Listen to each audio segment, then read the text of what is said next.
ایک بار پھر خوش آمدید. آئیے اپنے مطالعے کو آگے بڑھاتے ہیں. بھائی امین، جب ایلیا اپنے مقصد کو پورا کر رہا تھا، اس نے انہیں قربان گاہ کے ارد گرد پانی انڈیلنے کو کہا اور مزید پانی انڈیلنے کو کہا. اس نے ایسا کیوں کیا؟ دراصل انہوں نے بہت سارا پانی ڈالا، لکھا ہے، اور پانی مذبح کے گردا گرد بہنے لگا اور اس نے کھائی بھی پانی سے بھروائی. در حقیقت ایلیا کا ایمان تھا کہ خداوند ناممکنات کا خدا ہے، اور پیچھے بھی اسے خدا کے بڑے اور عظیم کاموں کا تجربہ ہوا جو کہ خدا نے اس کے ساتھ کیے. سو اس نے پانی اس لیے انڈیلا کیونکہ وہ پر اعتماد تھا کہ جب آسمان سے خدا کی آگ نازل ہوگی تو وہ قربانی اور پانی دونوں کو چٹ کر جائے گی. دوسری جانب ان جھوٹے لوگوں کے ایسے ہر طرح کے دعوے کو ناکام بنا دینا چاہتا تھا کہ آگ نیچے سے لگی گئی یا ایلیا نے ان کی آنکھوں میں دھول جھونکی. سو پانی کی کثرت کی وجہ یہ تھی کہ وہ ان بدکار جھوٹے لوگوں کے دعووں کو ناکام کرنا چاہتا تھا. ڈاکٹر احسان، میں چاہوں گا کہ آپ 36ویں آیت کے متعلق کچھ بتائیں جو کہ ایلیا کی دعا سے متعلق ہے. اور شام کی قربانی چڑھانے کے وقت ایلیا نبی نزدیک آیا اور اس نے کہا، اے خداوند ابراہیم اور اسحاق اور اسرائیل کے خدا، آج معلوم ہو جائے کہ اسرائیل میں تو ہی خدا ہے اور میں تیرا بندہ ہوں اور میں نے ان سب باتوں کو تیرے ہی حکم سے کیا ہے. یہ حیران کن بات تھی کہ اس نے دعا کرنا تب شروع کیا جب اس نے قربانی چڑھائی. اس سے پتہ چلتا ہے کہ ہم کس طرح خدا کے پاس جا سکتے ہیں اور ایلیا کس بنیاد پر خدا کے پاس گیا. وہ بنیاد قربانی تھی. خدا کے پاس جانے کی بنیاد اس کی ذاتی خوبی یا اس کا خدا کی طرف ہونا نہیں تھا، بلکہ قربانی گزرانتے ہوئے ایلیا نے خدا پر انحصار کرنا شروع کیا. مطلب اس نے قربانی کے اختیار کی بدولت خدا پر انحصار کیا. دوسری بات، باقی کے حوالے میں جو ہم پڑھتے ہیں، اس نے یہ کہا کہ اے خداوند ابراہیم، اسحاق اور اسرائیل کے خدا. یعقوب نہ کہا. اس نے یعقوب نہ کہا، جو وعدوں میں سچا اور انہیں پورا کرنے والا ہے، جس نے ایک دن یعقوب کو اسرائیل میں بدل دیا. کیا تو ہی نہیں ہے جس نے اسرائیل کو قائم کیا اور اب وہ یعقوب کی مانند یا اس سے بھی بدتر تھے؟ کیا تو انہیں پھیر نہیں سکتا؟ دوسرا، تو وعدوں کو قائم کرنے والا ہے جو ابراہیم سے کیے گئے، جو اٹل ہیں چاہے ان کی حالت جیسی بھی ہو. اور اس نے خدا پر امید اس معیار پر رکھی جو خدا کی تھی، نہ کہ اس معیار پر جو لوگوں کا ہے. یہ اہم مسئلہ ہے اور خدا کے نزدیک جانے کی اہم بنیاد ہے. ہمیں اس پر امید اس بنیاد پر رکھنی ہے جو کچھ وہ ہے، نہ کہ اس پر کہ جو کچھ ہم ہیں. وہ نیک ارادے سے نزدیک آیا، اور جو کوئی خدا کے نزدیک آتا ہے جانتا ہے کہ اس پر بھروسہ اور انحصار کس طرح کرنا ہے. اس کی درخواست اپنے لیے نہیں تھی، اور جو کوئی بھی نیک ارادے سے خدا کے پاس آتا ہے اس کی درخواست درست ہوتی ہے، تاکہ آج کے دن لوگ جان لیں. ایلیا، تو کیا چاہتا ہے کہ لوگ کیا جانیں؟ تو کیا دعا کرتا ہے جب آگ نازل ہو؟ تو چاہتا ہے کہ لوگ جانیں کہ ایلیا جیسا کوئی نہیں، سپرمین کے جیسا. جی بالکل، لیکن نہیں، بلکہ لوگ یہ جان لیں کہ اسرائیل میں تو ہی ایک خدا ہے. یہ قوم تیری ہے بلکہ تو اسرائیل کا خدا ہے، تاکہ بال کی عبادت کرنے والے اسرائیل کا ذہن خدا پر لگ جائے. وہ چاہتا تھا کہ وہ جانیں کہ وہ ان کا خدا ہے اور بال کو چھوڑ دیں، اور اس لیے اس نے انہیں ایک ہلا دینے والا ثبوت دیا کہ خداوند ہی خدا ہے، تاکہ ان لوگوں کے دل پھیر دے. اور آج معلوم ہو جائے کہ اسرائیل میں تو ہی خدا ہے اور میں تیرا بندہ ہوں، اور میں نے ان سب باتوں کو تیرے حکم سے کیا ہے. اور یہاں میں دیکھتا ہوں کہ وہ انہیں احساس دلاتا ہے کہ جب آسمان بند تھا تو یہ اس لیے نہ ہوا کہ وہ چاہتا تھا، بلکہ ان کی بدکاری کے سبب سے ایسا ہوا. اور جب وہ بند آسمان کھولا گیا تو یہ بھی اس کی مرضی کے سبب سے نہ ہوا، بلکہ خدا نے اپنے مقصد کو پا لیا اور ان تمام لوگوں کو اپنی طرف پھیر لیا. اور وہ خدا کے متعلق رکھنے والے علم پر انحصار کرتے ہوئے دعا کر رہا تھا، اور اسے خدا سے بڑی امید تھی، اور وہ پر اعتماد تھا کہ خدا اس صورت سے نمٹ لے گا اور اپنے لوگوں کو کوہ کرمل سے پھیر لے گا. بھائی امین، آخری بات جو 41ویں آیت میں ہے، جب مذبح اور قربانی پر خدا کی آگ نازل ہو چکی اور جب ایلیا بال کے نبیوں کو قتل کر چکا، تو لکھا ہے، اور ایلیا نے اخیب سے کہا، اوپر چڑھ جا، کھا اور پی، کیونکہ کثرت کی بارش کی آواز ہے. سو اخیب اب کھانے پینے کو اوپر چلا گیا، اور ایلیا کرمل کی چوٹی پر چڑھ گیا اور زمین پر سرنگو ہو کر اپنا منہ اپنے گھٹنوں کے بیچ کر لیا. یہ آیت ہمیں بارش کے ہونے کے متعلق بتاتی ہے. بارش گناہ کے باعث رک گئی تھی اور اب وہ پھر سے پڑنے لگی. ہمیں آسمان کے کھلنے اور اس کے بند ہونے کے متعلق بتائیں. خدا اسے کب بند کرتا اور کب کھول دیتا ہے؟ در حقیقت ایلیا نے قوم کے گناہ کے باعث آسمان کے بند ہو جانے اور بارش کے نہ برسنے کی دعا کی، لیکن جب لوگ خدا کے پاس واپس آ گئے کیونکہ آگ قربانی پر نازل ہوئی تھی، لوگوں نے کہا خداوند ہی ہمارا خدا، خداوند ہی ہمارا خدا۔ لوگ اس قدر متاثر ہوئے کہ انہوں نے بال کے نبیوں کو گھیر لیا اور ایلیا نے کیسون کے نالہ پر انہیں قتل کیا۔ جب لوگ خدا کے پاس لوٹ آئے تو بارش ہوئی، ان کی آوارگی میں آسمان بند رہا اور ان کے واپس لوٹنے ہی پر بارش ہوئی، جیسا کہ یسایہ نے کہا ہے، اگر تم راضی اور فرما بردار ہو تو زمین کے اچھے اچھے پھل کھاؤ گے، پر اگر تم انکار کرو اور باغی ہو تو تلوار کا لقمہ ہو جاؤ گے۔ میں چاہوں گا کہ آپ ایک آخری بات کریں جو کہ کلیسیا کے متعلق ہو۔ کلیسیا کے روحانی سطح پر کبھی کبھار اجتماعات زندگی سے خالی ہوتے ہیں، لوگ عبادت میں آتے ہیں لیکن خدا کی طرف سے کلام نازل نہیں ہوتا، آسمان سے کوئی می نہیں برستا۔ لوگ آتے ہیں اور مناد بہت سی باتیں کہتے ہیں اور وہ پتھروں کی مانند ان لوگوں سے ٹکرا کر آ جاتی ہیں، لیکن می نہیں برستا، آسمان بند رہتا ہے۔ کبھی کبھار آسمان کیوں بند رہتا ہے اور خدا کچھ چرچز کی عبادات میں کلام کا می نہیں برساتا؟ اور ہم یہ کب کہہ سکتے ہیں کہ یقیناً خداوند می برسائے گا اور ہم سے بات کرے گا؟ اگر گناہ اور بدکاری رہے گی تو برکت نہیں رہے گی۔ بائبل میں لکھا ہے اگر میں بدی کو اپنے دل میں رکھتا ہوں تو خداوند میری نہ سنتا۔ خداوند تب تک دعا کا جواب نہیں دیتا جب تک گناہ موجود ہو، لیکن اگر توبہ کر کے سچائی سے خدا کی طرف لوٹ جائے تو خدا ہمیں کثرت سے برکت دے گا۔ یہ بہت ہی خطرناک بات ہے کہ ہم اپنی زمین کو پاؤں سے سینچیں، کیونکہ بائبل ہمیں ملک مصر میں رہنے والے ان لوگوں کے متعلق بتاتی ہے جو پاؤں سے سینچا کرتے تھے۔ سینچنے کا مطلب کیا ہے؟ کمزوری کی حالت کو ڈھانپ دینا یا خاموش جب خدا خاموش ہے۔ ہم اسے بات کر کے گیت گا کر اپنی پتوار کو اپنی مرضی سے چلا کر ڈھانپ دیتے ہیں، یہ بہت ہوتا ہے۔ انجام وہی ہے جیسا کہ آپ نے کہا کہ زندگی عبادات سے خالی ہے لیکن کلام اچھا ہوتا ہے، لیکن عبادات میں جان نہیں ہوتی جب آسمان خاموش ہے، تو ہمیں خود کو بچانے کی ضرورت ہے۔ بہت شکریہ، ہم اگلے پروگرام میں اپنے مطالعے کو آگے بڑھائیں گے۔ عزیز ناظرین، ہمارے پروگرام کا وقت ختم ہوا چاہتا ہے۔ آنے والی قسط میں آپ سے پھر ملاقات ہوگی جبکہ ہم ایلیا کی خدمت، اس کی کمزوری اور اس کی قوت کو دیکھیں گے۔ خدا آپ کو برکت دے۔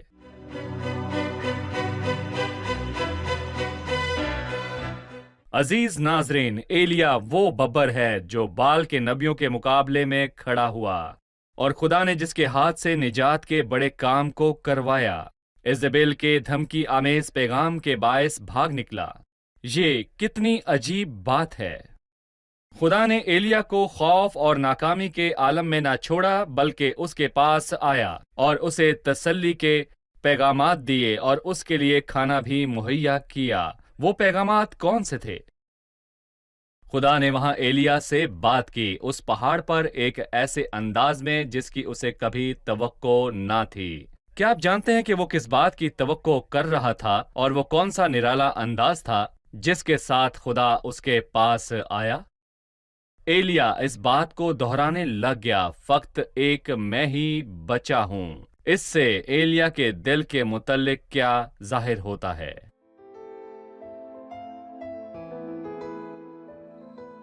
تیرا کلام رہے گا قائم پہاڑ جب نہ رہے خدایا، تیرے منہ کی ایک بات بھی ٹلے گی نہ چاہے کچھ بھی ہو، تیری مان دیے ہے زندہ سونے سے بھی قیمتی، میرا دل یہ دے گواہی ہے یہ کتاب عظیم، نازل کرے اپنا کلام شکستہ دلوں کو سکون ملے، تاریکی دور ہو میری راہیں روشن کر، دل اپنا کلام کثرت سے اے خدا بدل دے، رہائی دے کثرت سے پھل میں لاؤ، کلام رہے گا قائم پہاڑ جب نہ رہے خدایا، تیرے منہ کی ایک بات بھی ٹلے گی نہ چاہے کچھ بھی ہو۔